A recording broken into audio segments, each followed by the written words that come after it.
திருப்பாடல்கள் திருப்பாடல் 33.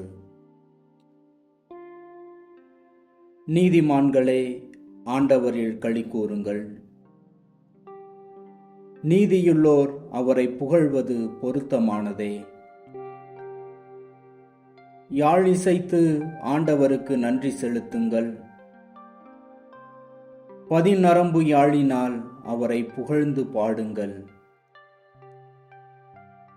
புத்தம் புது பாடல் ஒன்றை அவருக்கு பாடுங்கள். திறம்பட இசைத்து மகிழ்ச்சி குரல் எழுப்புங்கள். ஆண்டவரின் வாக்கு நேர்மையானது.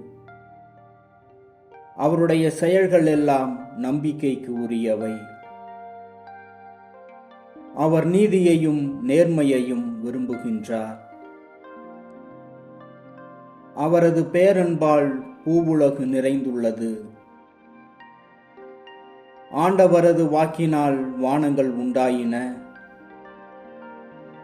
அவரது சொல்லின் ஆற்றலால் வான்கோள்கள் எல்லாம் உருவாயின.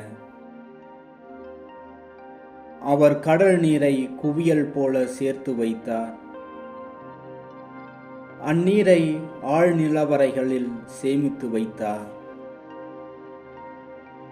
அனைத்துலகும் ஆண்டவருக்கு அஞ்சுவதாக. உலகில் வாழ்வோர் அனைவரும் அவருக்கு அஞ்சி நடுங்குவாராக.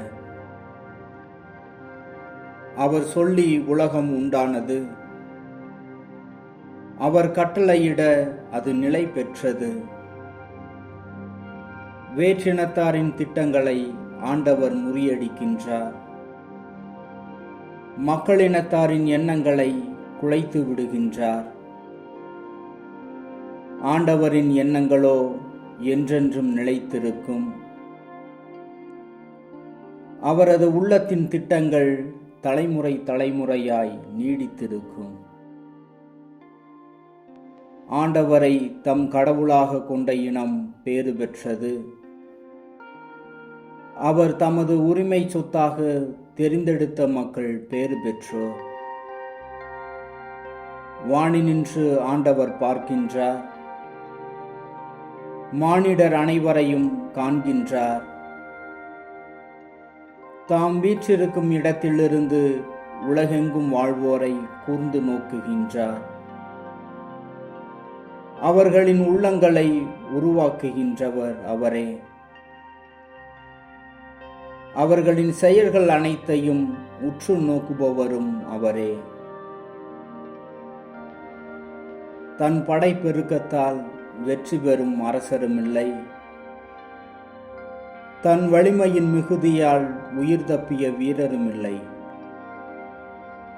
வெற்றி பெற போர்க்குதிரையை நம்புவது வீண். மிகுந்த வலுவுள்ளதாயினும் அது விடுவிக்காது.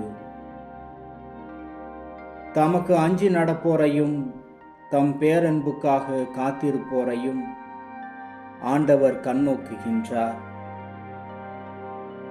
அவர்கள் உயிரை சாவினின்று காக்கின்றார். அவர்களை பஞ்சத்திலும் வாழ்விக்கின்றார். நாம் ஆண்டவரை நம்பியிருக்கின்றோம். அவரே நமக்கு துணையும் கேடயமும் ஆவார். நம் உள்ளம் அவரை நினைத்து களி கூறும். ஏனெனில் அவரது திருப்பெயரில் நாம் நம்பிக்கை வைத்துள்ளோம். உம்மையே நாங்கள் நம்பியிருப்பதால் உமது பேரன்பு எங்கள் மீது இருப்பதாக.